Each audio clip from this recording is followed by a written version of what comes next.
सात्विक भोजन, कभी अन्न जो आएगा वो आपके मन को सात्विक करेगा। बड़ी लंबी चेन है।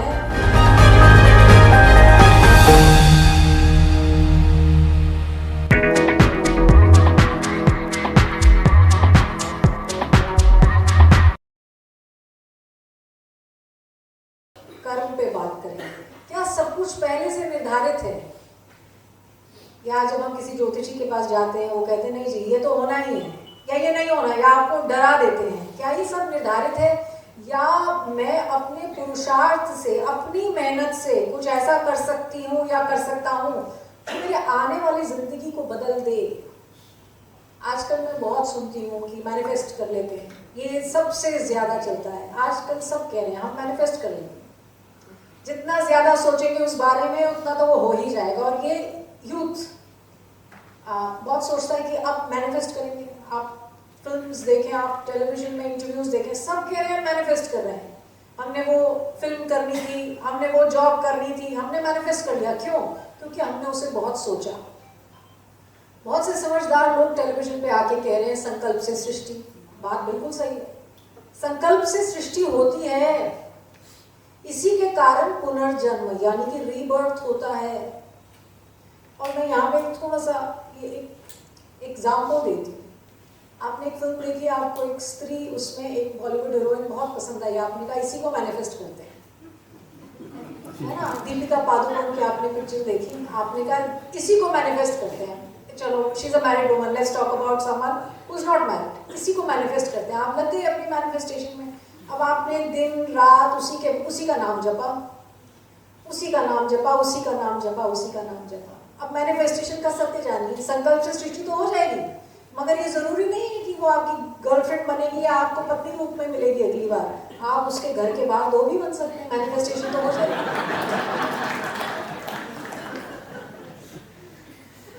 आप उसके घर का एक पेट डॉग भी हो सकते हैं, मैनिफेस्टेशन हो जाएगी, मगर वो उस तरीके से नहीं होगी जैसे आपने कही। यूनिवर्स कंस्पायर करेगा आपकी बात को सत्य करने के लिए।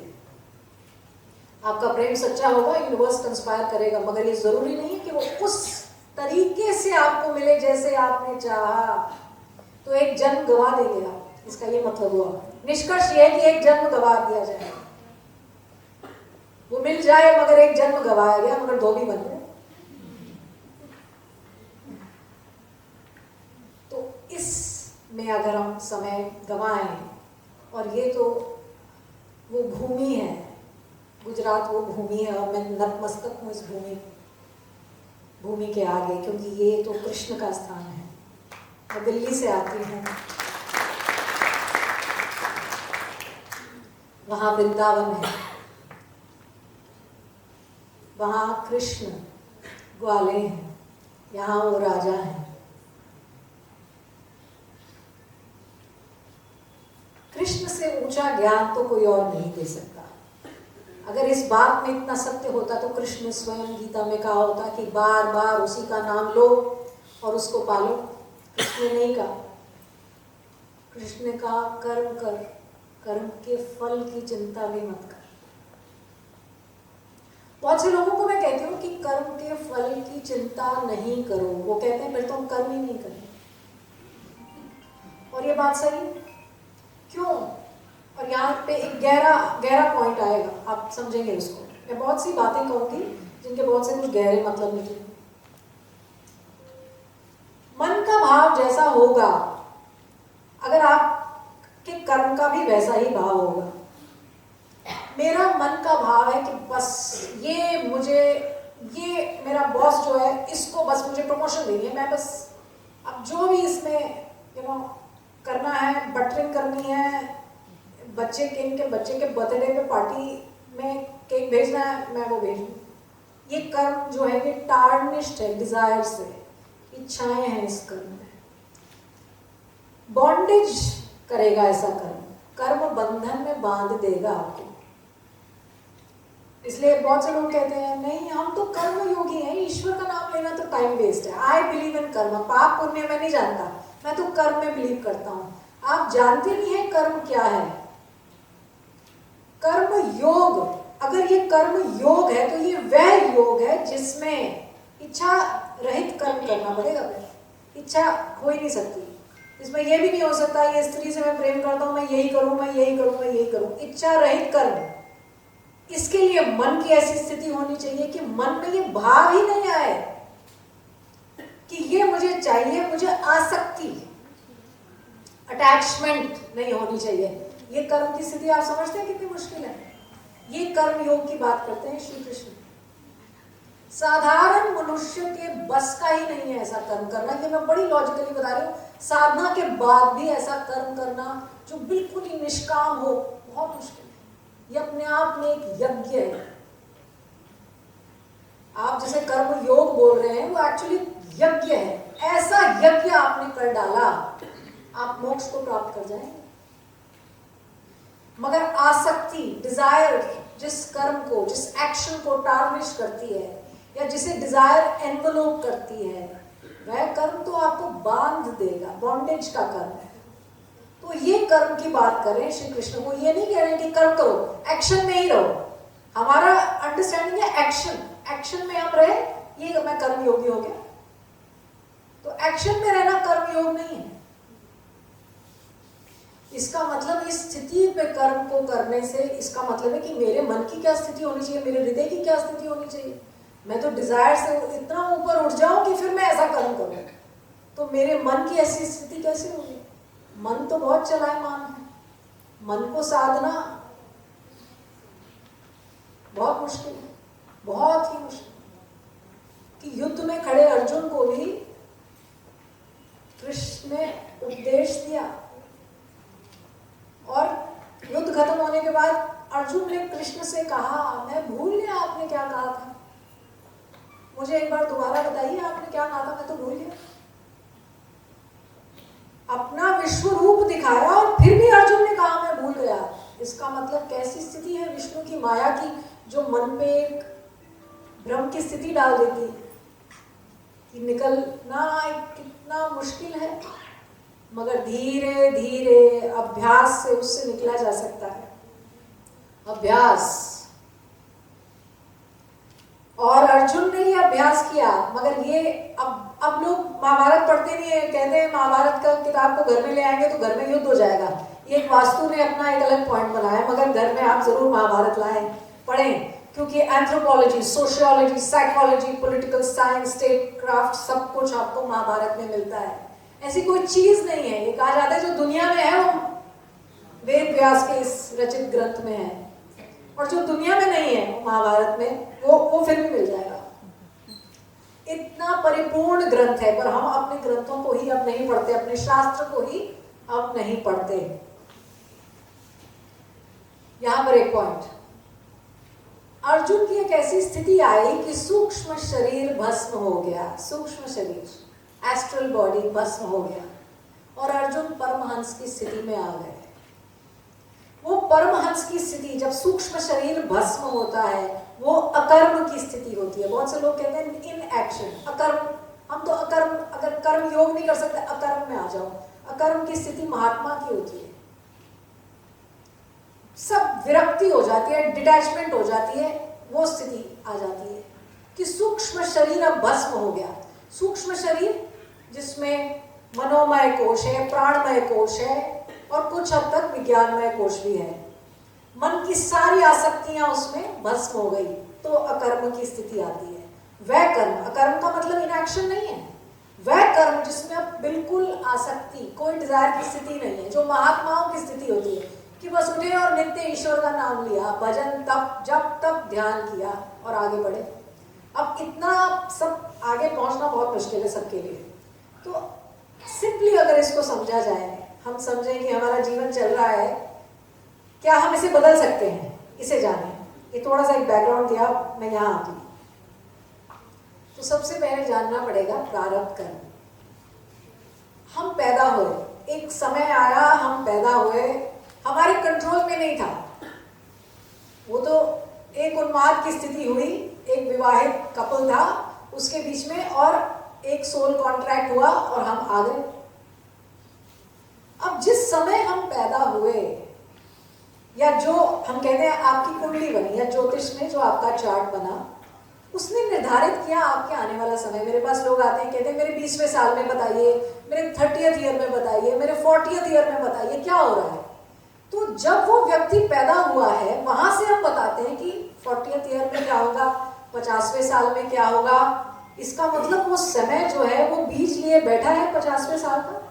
जैसे वो कहते हैं ना, मोर का जो एग है या जो अंडा है उसमें वो सारे रंग को जो पंख हैं, उन रंगों का सारा एक जो विवरण है वो उस एक सीड में बंद है। फिर वो प्रस्फुटित होगा और वो बच्चा पैदा होगा और वो रंग बिरंगा सा एक बच्चा निकलेगा, मगर वो प्रॉमिस पहले से ही तय है। वैसे ही वो कुंडली है, जब आप पैदा हुए उसने ये बताया कि अब 30वें साल में क्या होगा, 40वें में क्या होगा, 50वें में क्या होगा। इसका मतलब ये निर्धारित है, इसका मतलब डेस्टिनी लिखी जा चुकी है। नहीं तो कैसे पता लगेगा कि आपका ये समय खराब है, वो समय अच्छा है, ये कैसे पता लगेगा। अगर ये निर्धारित है तो ये किस हद तक निर्धारित है, क्या ये पूर्ण निर्धारित है। आप कहते हैं अचानक से वो व्यक्ति मर गया, एक प्लेन क्रैश हो गया, उसमें इतने लोग चले गए और वो सबके लिए निर्धारित था। तो जिनका समय जाने के लिए एक साथ निर्धारित था वो एक साथ आ गए, जिनका जाने का समय निर्धारित था वो सारे लोग एक साथ आ गए और एक साथ निकल गए। आपको लगता है ये कोइंसिडेंस नहीं है, कोइंसिडेंस है, इसकी तैयारी बहुत पहले से। उन सबके आप अगर कुंडली खोलेंगे तो मृत्यु योग होगा। जब जन्म हुआ तब ये तय था कि कितनी सांसें मिली हैं, कितना जीवन मिला है। मैं बहुत से लोग सुनती हूँ कहते हैं इसका ये मतलब नहीं आप अपनी हेल्थ का ध्यान ना रखें, हेल्थ का अच्छे से ध्यान रखें, जब तक जीवन है उसे अच्छे से जिए। और ये प्राण इसलिए दिए गए हैं ताकि हम उसका नाम लें। जीवन का पर्पस एक ही है कि चित्त की स्थिति को ऊंचा किया जाए, मन को आसक्तियों से, डिजायर्स का जो दलदल है उससे निकाला जाए। जितना कर सकते हैं इस बार, जितना कर सकते हैं। सबका तो आखिरी नहीं है, बहुत से तो फिर मिलेंगे आकर। आपका और हमारा भी कुछ ऋणानुबंधन होगा कि आज आप सभी लोग ही क्यों आए हैं मुझे सुनने। सबके साथ कुछ तो हिसाब होगा ना। कार्मिक डेट जो डिस्चार्ज नहीं हुआ, वही लोग आएंगे आपसे मिलने। आपके घर में आपके पुत्र, आपके पुत्री, आपके भाई, आपके बहन, आपके पति पत्नी वही बनेंगे जिनके साथ कोई पुराना कार्मिक डेट है, ऋणानुबंधन जो पूर्ण नहीं हुआ, इसलिए वो आ जाते हैं इस बार। और कई बार शत्रु भी आ जाते हैं, मित्र भी आ जाते हैं और शत्रु भी आ जाते हैं। अब कोई राजा था, कहा मेरी इसने जमीन ली, मैं इसके घर में पुत्र बन के आऊंगा, आज इसको ओल्ड एज होम में भेजूंगा, दुश्मनी निभाऊंगा। ऋणानुबंधन, कार्मिक डेट, बदला लेना है, आ जाएंगे। आप देखेंगे पति पत्नी कहीं ऐसे जो ऐसे होते हैं कि बिल्कुल आपको पता है कि दुश्मन एक साथ आके बैठे। वो कैसे ऋणानुबंधन, पिछली बार ऐसे हुआ था, इस बार ऐसे होगा। कार्मिक डेट डिस्चार्ज होने के लिए आया है। तो जब पीड़ा हो, पड़ताड़ना हो, तकलीफ हो, आपके अपने रिश्ते आपको तकलीफ दें, पीड़ा दें, पड़ताड़ना दें, तब ये जाने कि ये कोई प्रारब्ध है। क्योंकि आप चूज नहीं कर सकते थे अपने माता पिता को, अपने भाई बहन को। ये कैसे आपके माता पिता बने और कैसे आपके भाई बहन बने, कोई तो कारण है कि आपकी चॉइस नहीं थी, बन गए। जीवन क्या है, जिस सिरे से आप आते हैं आपका उस पर कंट्रोल नहीं। जहां जाते हैं ना जन्म पे आपका कंट्रोल है, ना मृत्यु पे आपका कंट्रोल है, मगर उसके बीच में हिस्से में आप कहते हैं मेरा पूरा कंट्रोल है। ना आने पे मेरा कंट्रोल है, ना जाने पे मेरा कंट्रोल है। तो फिर बीच में सारा कंट्रोल मेरा कैसे हो सकता है? फिर तो ये भी निर्धारित है। Even an atom does not move without motivation. पत्ता भी डिविनिटी के बिना नहीं हिलता। ये सत्य है, मगर इसको जानने और इसको पहचानने में समय लगता है कि ये सत्य ऐसा कैसे हो सकता है। मैं तो आज चाहूं कर सकता हूं, जो चाहूं वो कर सकता हूं। ऋणानुबंधन समझा आपने, कार्मिक डेट समझा। मैं वापस आती हूँ प्रारब्ध पर। तो क्या सब कुछ जो लिखा है मैं वही भोगूंगा, मेरा अपना कोई कंट्रोल नहीं है? क्योंकि अगर आपका अपना कंट्रोल नहीं होता किसी भी चीज पे, जिसे हम फ्री विल कहते हैं, या कहते हैं कि मेरे हाथ में कुछ तो होगा मेरे क्रियामान कर्म में। अब क्रियामान कर्म समझाने से पहले मैं एक एग्जाम्पल देती हूँ प्रारब्ध का। लोग कहते हैं प्रारब्ध कर्म क्या है, तो जानिए 3 प्रकार, मोटा मोटा 3 प्रकार। संचित कर्म, संचित कर्म वह कर्म है जो अनेकानेक जन्मों में मेरे द्वारा मेरे इस सूक्ष्म शरीर यानी कि इस सोल ने जिस जिस देह में धारण हुई है उसने जो कर्म किया वो संचित कर्म है। इसे आप समझ लें एक बड़ा सा ट्रंक है, इसमें बहुत सा कर्म अनेकानेक जन्मों का मेरा किया गया कर्म इसमें इकट्ठा है। फिर इस जन्म के लिए मुझे एक मुट्ठी भर कर्म मिला कि इसे एग्जॉस्ट करो, ये मेरा प्रारब्ध है जो सिर्फ इस जन्म के लिए मुझे मिला, ये प्रारब्ध है। फिर क्रियामान कर्म है कि इस जन्म में भी मैं कुछ और करूं, क्रियामान कर्म जो आगे जाके प्रारब्ध या संचित कर्म बने, तो इसका मतलब ये क्रियामान कर्म होगा जो मैं अब करूं, जो आगे जाके मेरा प्रारब्ध और संचित बनेगा। और आगामी कर्म भी कहा जाता है जो आगे आने वाले जन्मों में किया जाएगा, क्योंकि ये जरूरी नहीं सबका आखिरी हो। तो क्रियामान आगामी तो फ्यूचर वाले कर्म, प्रारब्ध वो जो आप इस बार लेकर आए हैं उसे एग्जॉस्ट करना पड़ेगा, सफर भी करना पड़ेगा, उसमें अच्छी चीजें भी हैं, बुरी चीजें भी मिली होंगी आपको। और एक है संचित कर्म, वो तो वो ट्रंक में पड़ा ही हुआ है। ठीक है, इतना क्लियर है? Yes yes, thank you. प्रारब्ध कर्म जो इस बार की एक मुट्ठी भर के मुझे कर्म मिला, अब इस पे क्या मेरा कंट्रोल है? इस प्रारब्ध पे क्या इसको मैं बदल सकता हूँ? अब मेरी कुंडली में लिखा है ये टाइम मेरा एक्सीलेंट होगा, मैं बदल सकता हूँ प्रारब्ध कर्म। अब प्रारब्ध में भी 3 प्रकार है। दृढ़ प्रारब्ध, मेरा विवाह किससे होगा, बच्चा कौन होगा, इसे बदला नहीं जा सकता। अगर आपको कोई ज्योतिषी बेवकूफ बना रहा है कि आपको कुछ नहीं होगा, आपका बुरा समय बदल देंगे, बिल्कुल मत मानिए। मैं खुद ज्योतिषी हूं, मैं कह रही हूं। I myself am an astrologer, years of research, and I am telling you this is the truth. दृढ़ प्रारब्ध को आप नहीं बदल सकते, उसको आपको सफर करना पड़ेगा, या उसे एंजॉय करना है या उसे सफर करना है। दृढ़ प्रारब्ध अच्छी चीजें भी देता है। आप कई बच्चों की कुंडली देखे राजयोग लेके आए होते हैं, आप कहते हैं वेरी गुड। अब वो राजयोग कभी ना कभी किसी ना किसी समय मैनिफेस्ट कर जाएगा, वो दशा के ऊपर है, वो बात की बात है, मैं समझाऊंगी। मगर वो प्रॉमिस है आपके चार्ट में कि ये IAS ऑफिसर है, ये डॉक्टर है, ये इंजीनियर है, ये एक ऐसी हाउसवाइफ है जो अपने पति का भाग्य चमका देगी, ये आप लेकर आए हैं अपने साथ। यहां से एक एग्जाम्पल, जवाहरलाल नेहरू ने कहा कि मैं विश्वास नहीं करता है हिंदू एक्सीडेंट, मैं विश्वास नहीं करता, मगर विवाह करा एक बिल्कुल ब्राह्मण कुल की कुलीन स्त्री से, कमला नेहरू से। और बहुत सी बायोग्राफीज में आपको ये पॉइंट मिलेगा कि कमला नेहरू का जो बच्चा होना था वो ऐसा था कि विख्यात, जग विख्यात होता, इसलिए जवाहरलाल नेहरू ने कमला नेहरू से विवाह किया। यह है कुंडली कि बच्चा यानी कि इंदिरा गांधी विख्यात होना था, इसलिए ये स्त्री से विवाह कर लिया गया। उपल जयकर भी लिखती हैं और एक दो और बायोग्राफीज में भी ये बात कही गई है। तो ये निर्धारित है कि ऐसा बच्चा होगा, ऐसा पति होगा। तो दृढ़ प्रारब्ध, इसमें कुछ अच्छी बातें हैं, कुछ बुरी बातें हैं। अचानक से एक एक्सीडेंट हुआ, कुछ नहीं किया जा सकता, उसको रोका नहीं जा सकता। एक बीमारी डिटेक्ट हो गई किसी को, हमें या हमारे नियर एंड डियर वंस को, तो हम सोचते हैं ये कैसे हो गया अचानक से।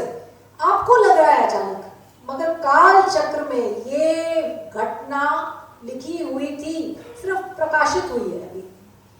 आप समझ रहे हैं, पब्लिश हुई है ये दृढ़ प्रारब्ध के अंतर्गत। अब प्रारब्ध में और भी 2 कैटेगरीज हैं, अदृढ़ प्रारब्ध, दृढ़ प्रारब्ध। ये जो बाकी 2 हैं इनको थोड़ा सा छेड़ा जा सकता है, मगर इनको छेड़ने के लिए भी जब तप दान, जब तप दान, जब तप दान। दान का मतलब ये दान भी होता है, आप कुछ नहीं तो सेवा जाके कर सकते हैं। सेवा परिणाम बदल देती है, ये ध्यान रखिए। निष्काम सेवा। और यहां पर मैं एक एग्जांपल देती हूँ। बहुत से लोग कहते हैं बिजी, हम कहाँ जाके सेवा करेंगे। तो हम कहते हैं, माँ को कहते हैं तुम्हारे घर में पुत्र पुत्री, उसी को कृष्ण समझ लो, उसकी सेवा हो गई, कृष्ण की सेवा हो गई। अपने पति को महादेव समझ लो, फिर पति को भी उसको शक्ति समझना पड़ेगा, पार्वती समझना पड़ेगा। सिर्फ स्त्री नहीं कहेगी तुम महादेव हो, तुम महादेव के लायक भी होने चाहिए। ये शिव शक्ति का अगर समागम है तो दोनों उस हिसाब से होने चाहिए।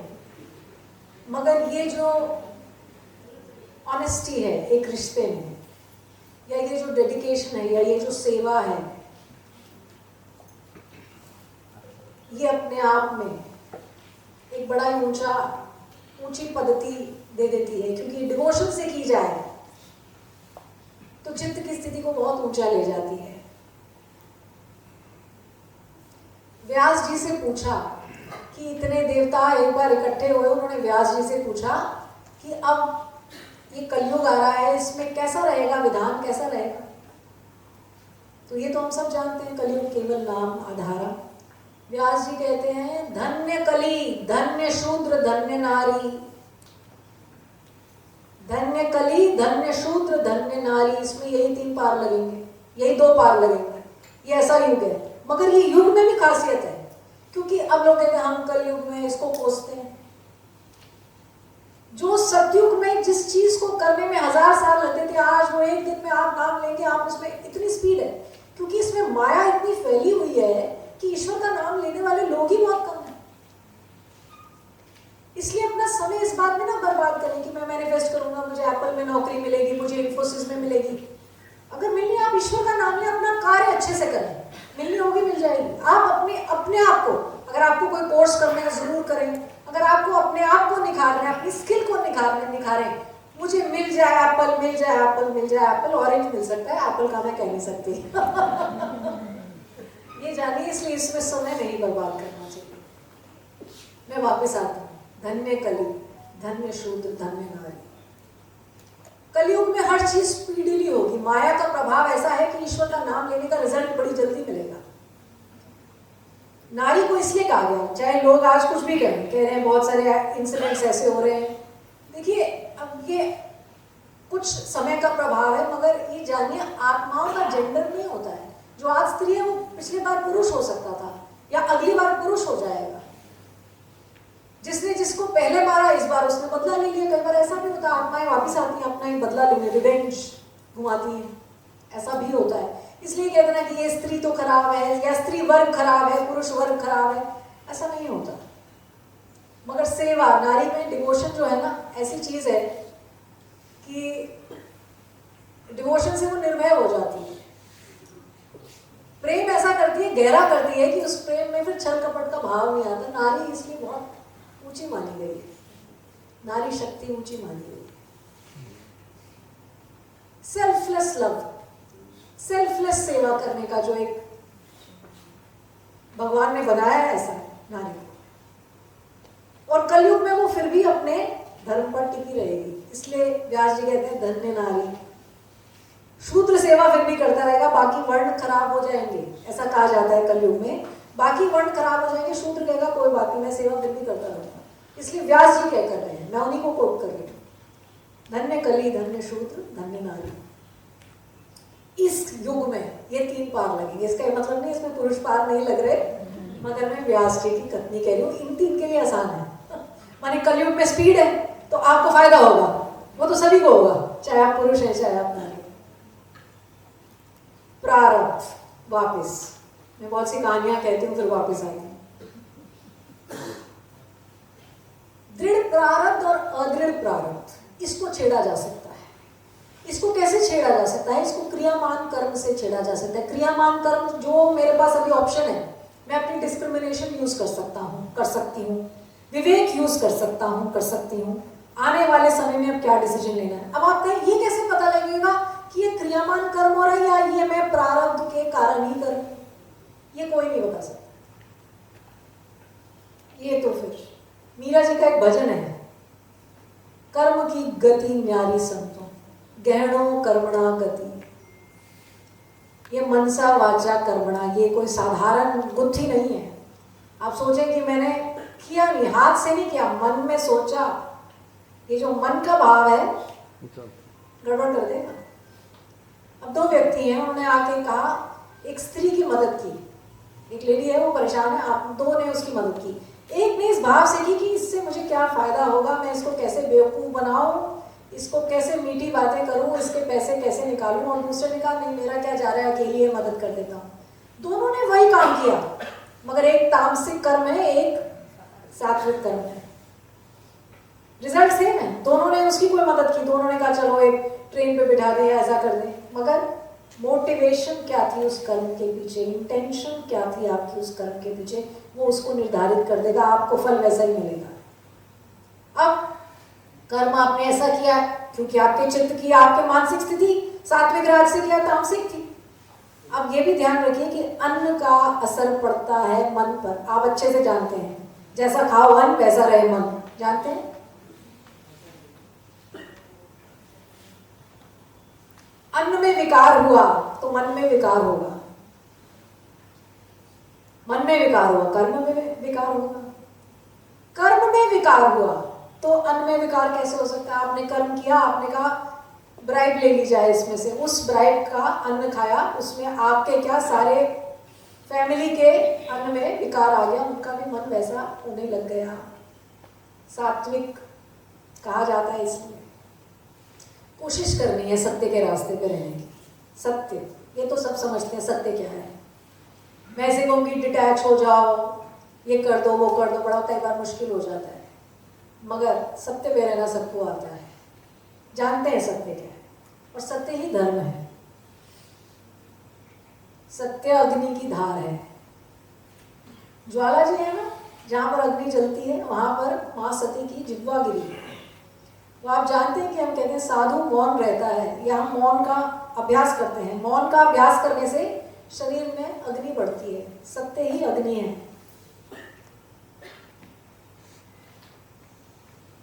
मौन से अग्नि कैसे आती है? जिह्वा में अग्नि का बीज है। निंदा मत कीजिए। सत्य की ओर जाने का पहला सिंपल रास्ता ये है, निंदा मत कीजिए। Don't talk ill of other people. आप पर कुछ गुजरा है, किसी ने आपके साथ बुरा किया, आपने शेयर करी कोई बात किसी से, ये निंदा नहीं है, आप बीती बताइए आपने। सत्य बोलिए, सत्य पर रहिए, अग्नि बढ़ेगी, और अग्नि ही तपस्या है। तप ऐसे नहीं कहा गया इस शब्द को, तपस्या। दृढ़ प्रारब्ध को भोग लिया, अदृढ़ और दृढ़ादृढ़ को कैसे भोगें? तपस्या से। कमी आ जाएगी उसमें। तपस्या, जब तपस्या में फास्टिंग भी आती है, तपस्या में ये भी आता है कि ऐसा काम नहीं करेंगे, ये चीज नहीं करेंगे, ये गलत है, इसका संग नहीं करेंगे। संग आप समझते हैं, जैसे आजकल बहुत समय मिलता है इंस्टाग्राम रील्स, संग हमने किसका किया? संग संबंध संसर्ग हमने किससे रखा? ये भी सत्य को डिफाइन करेगा। बहुत ज्यादा टॉपिक्स तो नहीं चल रहा है, समझ में आ रहा है सब? हो सकता है आप में से कुछ मुझसे भी ज्यादा ज्ञानी हो, ऐसी बात नहीं कि मैं ये कहूँ कि आप समझ रहे हैं। समझ लीजिए, मैं आप ही में से एक हूँ, बस कुछ आपके साथ शेयर करने आई हूँ। दृढ़ादृढ़ और अदृढ़ प्रारब्ध, इसको छेड़ा जा सकता है। कुंडली में देखते हैं कि दिख रहा है, ये तो आप लेकर आए हैं अपने साथ, क्या इसे छेड़ा जा सकता है? अब इसको डिफरेंशिएट कैसे करेंगे कि ये दृढ़ प्रारब्ध है, ये अदृढ़ है? ये करना मुश्किल होता है, मगर अदृढ़ प्रारब्ध की जो चोट है उसे कम किया जा सकता है, उसकी इंटेंसिटी को कम किया जा सकता है। घटना मिटना उठना, इसे घटाया जा सकता है, इसे मिटाया जा सकता है। और अगर ये थोड़ा स्ट्रांग हो तो आप खुद, आपके चित्त की स्थिति ऐसी हो जाएगी कि आपको महसूस नहीं होगा इतना। घटना मिटना उठना, ये सिर्फ कुछ हद तक एक प्रारब्ध के हिस्से के लिए कहा जा सकता है। दृढ़ प्रारब्ध को फिर भी भोगना पड़ेगा। तो इस बात को तो पहले जानना पड़ेगा कि प्रारब्ध को स्वीकार करना होगा। ज्ञानी प्रारब्ध को स्वीकार करता है। वाल्मीकि रामायण में आता है, और तुलसी रामचरितमानस तो श्री राम एक भक्ति परिपूर्ण शास्त्र है, मगर वाल्मीकि रामायण में लक्ष्मण बहुत क्रोधी दिखाए गए हैं, बहुत क्रोधी। मतलब उसमें एक अलग भाव है। मैं नहीं जानती यहाँ पर किसने वाल्मीकि रामायण पढ़ी है? पढ़ी है किसी ने वाल्मीकि रामायण? वाल्मीकि रामायण में जब महाराज दशरथ कहते हैं कि अब राम तुम्हें वनवास होगा, तो लक्ष्मण क्रोधित हो जाते हैं, कहते हैं मैं ऐसे पिता को दंड दे दूंगा, ऐसा कहा कैसे मेरे बड़े भाई के लिए, कल तो उसका राज्याभिषेक है, ये नहीं कह सकते, ये नहीं हो सकता, मैं होने नहीं दूंगा। तो राम कहते हैं मैं प्रारब्ध को स्वीकार करता हूं। ये वाल्मीकि रामायण के शब्द है। मैं लक्ष्मण प्रारब्ध को स्वीकार करता हूं। ज्ञानी प्रारब्ध को स्वीकार करता है। प्रारब्ध जो देवताओं को भी, अवतार को भी स्वीकार करना पड़ा। राम ने बाली का वध छुप कर किया तो कृष्ण अवतार में फिर छुप के ही वार सहना पड़ा। यह है कर्म का विधान। प्रारब्ध ऐसे सामने आ जाता है। अवतार भी इससे अछूते नहीं हैं, तो आप और हम क्या हैं। इसलिए हर बार बहुत ज्यादा वो कहते हैं ना, don't rock the boat too much. कुछ चीजों को स्वीकार करना पड़ेगा।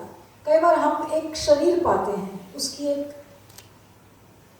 एक तरीका होता है। कई लोग बहुत खूबसूरत दिखते हैं, कई नहीं दिखते, वो भी निर्धारित होता है। आप जो बेस्ट कर सकते हैं उसके लिए वो कीजिए, मगर बहुत सी चीजें हमें एक्सेप्ट करनी पड़ेगी। एक्सेप्टेंस बड़ी चीज है। हर चीज से जूझा नहीं जा सकता। प्रारब्ध को एग्जॉस्ट करना पड़ेगा। एग्जॉस्ट कैसे करेंगे? जी के ही एग्जॉस्ट कर सकते हैं। अब मैं बहुत से लोग देखती हूँ, सोचते हैं जीवन का अंत कर लेते हैं, उससे सब एग्जॉस्ट हो जाएगा। आप डायमेंशन ही नहीं पार कर पाएंगे। जो है उसे लाइक कावर्ड, कायर की तरह नहीं, एक क्षत्रिय भाव से एक्सेप्ट कर लें। उसने दिया है, जिसने प्राण दिए हैं, अगर उसने ये मुश्किल भी दी है तो कोई बात नहीं।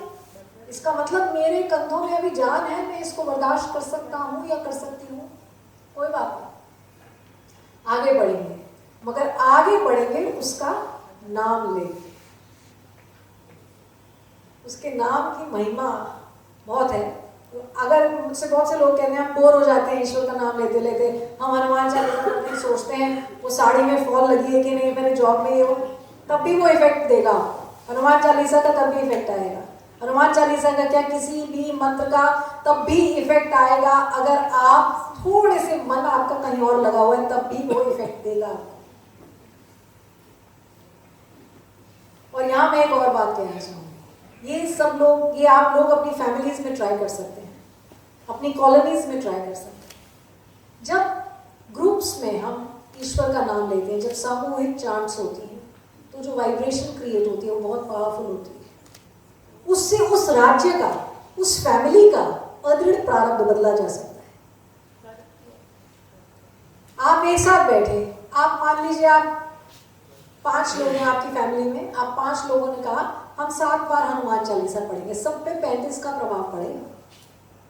5 लोग हैं ना, सबने पढ़ी 7-7 बार सब पे, तो आप सोचिए 108, अगर 108 बार करेंगे तो क्या होगा, 108 21 बार करेंगे तो क्या होगा, 20 लोग 21 बार करेंगे तो क्या होगा। उससे ऊर्जा ऐसे क्रिएट होगी, ऐसे। तो अगर आप ये कहें कि हमें नहीं पता, चलिए अब दृढ़ प्रारब्ध तो भोग लेंगे, हम अदृढ़ और दृढ़ कैसे करेंगे, आप बताइए मत, इसका रास्ता भी होना चाहिए। तो आप अपनी फैमिलीज में एक साथ, अपने मित्रों के साथ, अपनी कॉलोनी में, बहुत से लोग किटी पार्टीज करते हैं, बहुत से लोग डिस्कशंस करते हैं, फालतू की बातें करते हैं, आप सब करें, मगर उसके बीच में कहें कि अब हम ये ट्यूसडे को एकत्रित होंगे और एक साथ चांटिंग करेंगे किसी एक के घर में, और आप इसका इफेक्ट देखें। जैसे इंटेलेक्ट क्लैरिफाई होता है ना, जैसे मक्खन निकलता है ना, क्लैरिफाइड बटर, वैसे इंटेलेक्ट, मानसिक तत्व भी क्लैरिफाई होता है। पता नहीं लगता जब हमने आज जाप किया, एक माला जाप किया, क्या हुआ, कल किया क्या हुआ, 1 महीने के बाद जानेंगे कि क्या हुआ। उसके बाद आपको खुद लगेगा कि मानसिक स्थिति में फर्क आ गया। तो दृढ़ और अदृढ़ प्रारब्ध को छेड़ने का ये तरीका है, जब तब दान, दान यानी सेवा भी।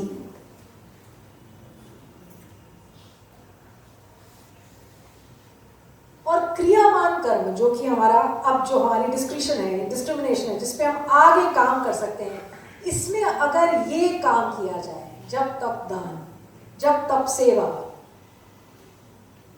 तो क्रियामान कर्म आगे का प्रारब्ध और संचित बनना है, उससे आपका जीवन फलदायी होगा, जन्म सिद्ध होना चाहिए। देखिए हम सब देह धारण किए बैठे हैं, है ना, थोड़ा सा फिजिट भी कर रहे हैं, थोड़ा बोर भी हो रहे हैं, मगर अगर सुन लें और थोड़ा सा भी इंस्पायर हो जाएं, अपने जीवन में इतना सा भी बदलाव ले आए इसके बाद, तो मुझे लगेगा मेरी वाणी ने कुछ अच्छा कर्म क्रिएट किया है यहाँ पर। सही है ये बात? Thank you.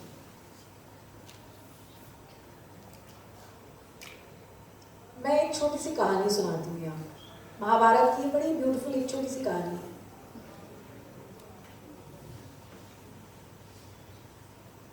एक छोटा सा नेवला है, वो युधिष्ठिर के दरबार में जाता है। जब युधिष्ठिर राजा बन जाता है और कहता है, दरबार में सब बैठे हैं, आप तो युधिष्ठिर कौरवों से युद्ध जीत के अब राजा हो गए हैं, बैठे हैं अपने दरबार में।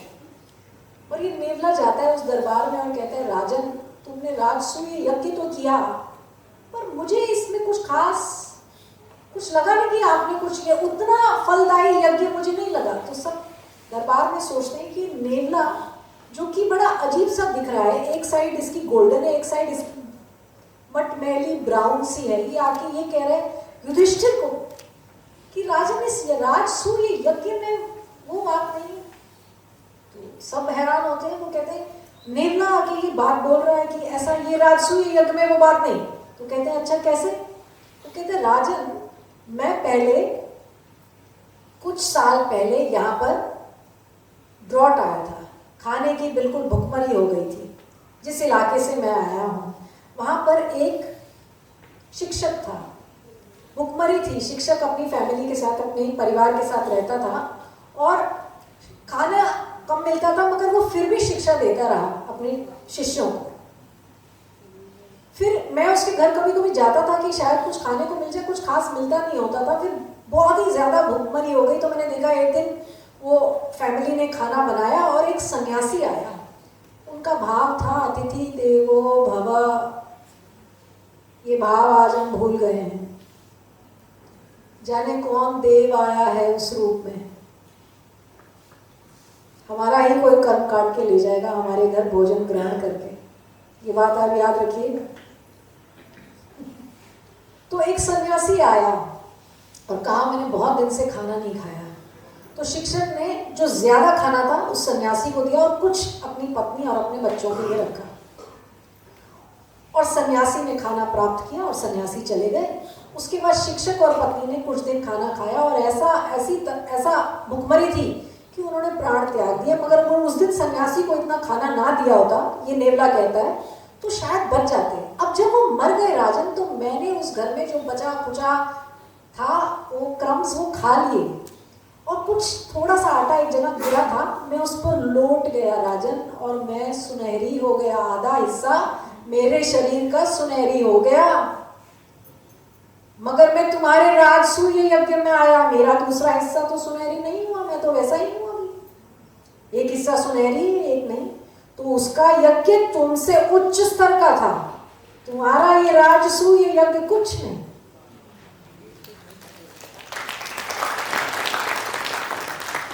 अतिथि देवो भव, अतिथि का सत्कार हम भूल गए हैं। ये ध्यान रखिए, कौन आया है। श्राद्ध में तो अक्सर ये कहा जाता है, जाने कौन आया है आपके घर में, कौन सी आत्मा उस शरीर में आई है आपसे आज भोजन ग्रहण करने। उस शिक्षक का यज्ञ जिसने सन्यासी को अपने से उच्च स्तर देकर उसका आदर सत्कार किया, उसका यज्ञ युधिष्ठिर के राजसूय यज्ञ से ऊंचा। और इसके साथ में एक और महाभारत की कहानी सुनाऊंगी और उससे भी आपको कुछ अच्छा मिलेगा। महाभारत में आता है कि एक बहुत ही विदुषी स्त्री थी, गौतमी, ब्राह्मणी। गौतमी के पुत्र को नाग ने डस लिया और पुत्र की मृत्यु हो गई। गौतमी विधवा स्त्री थी, पुत्र शोक, विधवा स्त्री, आप समझ सकते हैं। मगर वो संतुलन में रही। संतुलन में रहना, इक्वानिमिटी। अब आजकल हम कहते हैं ना, बहुत एक्साइटमेंट, बहुत खुशी, बहुत दुख, समत्व, मन को बांधने के लिए समत्व। ना बहुत एक्साइटमेंट, ना बहुत, ना जब बहुत ज़्यादा एक्साइटमेंट नहीं होगी तो बिलीव में दुख भी नहीं होगा। समत्व आ जाएगा, बैलेंस। तो गौतमी में समत्व था, गौतमी समत्व पे रही। उसने कहा ठीक है, शायद मेरा प्रारब्ध था कि मेरा पुत्र जाना था, मैं विधवा स्त्री, मेरा पुत्र भी चला गया, इकलौता सहारा मेरा वो भी चला गया। भगवान ये क्या किया, मगर शायद ये प्रारब्ध स्वीकार करती है। गांव में एक सपेरा होता है, वो आता है, कहता है कि सांप ने तुम्हारे पुत्र को, इकलौते पुत्र को मार दिया, मैं इस सांप को पकड़ लेता हूँ, इस सांप को खत्म करते हैं। इसने ऐसा कैसे किया?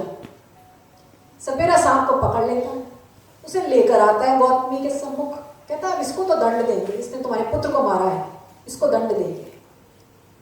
गौतमी समत्व में, गौतमी कहती है ये तो निमित्त है, ये तो निमित्त है मेरे पुत्र की मृत्यु का, मैं इसे क्यों मारूं, मैं तुम्हारा साथ क्यों निभाऊं इसकी पड़ताड़ना में, इसको तंग करने में, इसको तंग दुष्ट, चाहे तुम कहो कि ये दुष्ट है, मगर इसने, ये भी तो निमित्त है ना इस कार्य का, तो इसको दंड देने में मैं तुम्हारी अगर भागी बन गई तो मैं पाप मेरे सर आएगा, मैं इसको क्यों मारूं। तो सांप कहता है मैंने कुछ नहीं किया, मुझे तो यम ने कहा था इसे मारना है, मैंने कुछ नहीं किया, मुझे तो यम ने कहा, इंस्पिरेशन हुई, इसको डस लो। 20 लोगों के बीच में मैंने इसी को डसा, और भी थे। तो अब यम कह रहे मुझे याद किया जरा, यम भी आ जाते हैं। यम कहते हैं मैं मानता हूं मैंने इसको इंस्पायर किया, मैं मानता हूं कि सांप को मैंने इंस्पायर किया इसी लड़के को डसने के लिए, और किसी को नहीं। मगर ये मेरा प्लान नहीं है, मुझे तो काल ने कहा, मुझे आइडिया नहीं था ऐसा इसी लड़के के लिए क्यों, मुझे काल ने कहा, ये महाभारत में आ रहा है। अब काल कहते हैं जब इतना बड़ा ये डिबेट हो रही है तो मुझे भी जाना पड़ेगा। काल स्वयं आकर खड़े होते हैं। काल कहते हैं मैं तो एक दर्पण हूं, मैं सिर्फ वो दिखाता हूं जो आपका ही कर्म है, और उसके हिसाब से मैं दर्पण में दिखा देता हूं, अब उसका फल मिलने का समय आ गया, मैंने कुछ नहीं किया। तो देखा जाए तो ये आप ही का कर्म है, कभी पिछला किया गया जो आज सामने आ रहा है। काल कहते हैं मैंने कुछ नहीं किया, मैं तो दर्पण हूं, दर्पण में वह प्रकाशित हो रहा है वो जो अब होना था, मैंने वो दर्पण यम को दिखाया। यम ने कहा अच्छा, यम ने नाग से कहा, नाग ने अपना काम करा। कर्म प्रभाव प्रकाशिनी, ये माला काल चक्र की जो है ना, जिसमें हम सब बंधे हुए हैं, उसमें अलग अलग मोती अब प्रकाशित हो रहे हैं। तो उस अलग अलग प्रकार से हमारे सामने इंसिडेंट्स होने लगते हैं, लोग मिलने लगते हैं, और वही जीवन की एक धारा चलने लगती है। तो प्रारब्ध भी हमने अपना खुद ही बनाया हुआ है, हमारे कर्मों से ही बना है प्रारब्ध। फेटलिस्टिक नहीं होना चाहिए ज्योतिष को लेकर, मैं हमेशा ये कहती हूँ। आप सोचिए ये तो होना, हम क्या करेंगे, हम कुछ नहीं कर सकते। क्रियामान कर्म कर सकते हैं, जब तक प्राण चलते हैं अपॉर्चुनिटी है जीवन में कुछ कर गुजरने की। और कर गुजरना क्या, जो मैं उसका नाम लूं, जो मैं कर्म करूं वो श्रेष्ठ करूं। एक बार मैं ऐसे एक लेक्चर कहीं दे रही थी, और वहां पर जो एक स्वीपर लेडी थी, उसने मुझसे पूछा कि आप लोग कर्म की बात करते हैं तो मैं क्या अच्छा कर्म करूं, मेरे पास अपॉर्चुनिटी, मैं क्या करूं, मैं तो झाड़ू ही मार सकती हूँ, तो मेरे लिए क्या मतलब, मेरे ऊपर ये सिद्धांत काम नहीं करता क्या, तो मैं क्या काम करूं। तो हमने कहा उसे, कर्म ये झाड़ू भी ऐसे मार कि हर कोने से मिट्टी साफ हो, ये झाड़ू भी ऐसे मार कि ये श्रेष्ठ हो। श्रेष्ठ कर्म में ईश्वर ने ये नहीं कहा कि टेबल पे बैठ के ही वो कर्म होना चाहिए, या ऊंची कुर्सी पे बैठ के आप जो कर्म करेंगे वही श्रेष्ठ है। आप जो करें वो श्रेष्ठ हो, फिर वो कुछ भी, आप चावल भी साफ कर रहे हैं तो श्रेष्ठता। बहुत से लोग अपने जॉब में जाते हैं, पैसा मिलता है, मगर काम से कोना काटते हैं, वो कर लेगा, ये श्रेष्ठ कर्म नहीं है, क्योंकि वह लक्ष्मी आई जो आपने कमाई ही नहीं, उस लक्ष्मी से जो अन्न आएगा वो विकार कॉज करेगा। लक्ष्मी सात्विक होनी चाहिए, तभी अन्न जो आएगा वो आपके मन को सात्विक करेगा। बड़ी लंबी चेन है। इस लंबी चेन से एक और बात कहती हूँ यहाँ पर, बहुत से लोग जानते हैं और सभी हिंदू सब जानते हैं, बाकी भी शायद जानते हो, मगर इस धर्म में ये बात बहुत प्रचलित है कि मन की जैसी गति आखिरी समय पे होगी वैसा ही अगला जन्म होगा। सभी ने सुना है, सभी जानते हैं, और हमारे दादा दादी ये फैमिलीज में चला आ रहा है कि जैसे मन की स्थिति होगी वो आखिरी समय वैसी आपकी गति हो जाएगी। ये तो सभी जानते हैं। यस, तो बहुत से लोग में जानते हो, कहते पूरे जीवन में हम क्यों उसका नाम लें, हम आखिरी समय ले लेंगे उसका नाम। हम अपने आप को समझाते हैं कि आखिरी समय हम उसका नाम लेंगे ऐसे कि पूछो मत। तो ये जो मन है ना, ये बहुत पेचीदा सी चीज है, ये आखिरी समय में उसका नाम लेने नहीं देगा। अगर आपको लगता है कि आप इसे धोखा दे देंगे और आप आखिरी समय में उसका नाम ले लेंगे, ऐसे नहीं चलेगा। इसके लिए हृदय का कपाट खुला होना चाहिए, हृदय का कपाट खुला होना चाहिए, मन का भाव सहज होना चाहिए, तो ही उसका नाम याद आता है। और मन का भाव तो सहज हो जाएगा, मगर अभी जो हम करते हैं, जैसा कि मैंने कहा, अगर हम कर्म भी कर रहे हैं तो श्रेष्ठतम करें, मेहनत पूरी करें। ये जो यज्ञ है कर्म का, इसमें आहुति पूरी डालें।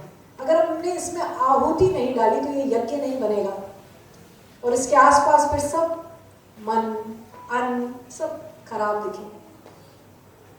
जो भी करते हैं, हम ये कह सकते हैं हम तो रिटायर हो गए, हमारा क्या करना, हम जो भी कर रहे हैं वो अच्छे से करें। हम अपनी पत्नी को देख रहे हैं, हमारे पास जो भी काम है, हमें सब्जी लेने जानी है, हमें जो भी काम है वो अच्छे से करें। ईश्वर ने प्राण दिए हैं ना, ईश्वर भी जानता है आपकी रिटायरमेंट हो गई है, मगर प्राण चलाए हुए हैं उसने, तो इसके पीछे कोई वजह होगी। शायद वो चाहता है कि आप और लोगों को इंस्पायर करें, बैठें, अब जब करें तब करें, सामूहिक चांट्स करें, लोगों को समझाएं, छोटे बच्चों को समझाएं, युवाओं को समझाएं, और जाने कि सिर्फ अपने पुरुषार्थ से नहीं होता है, कुछ तो उसने दे रखा है जो पिछले जन्मों का है, जो सामने आता है।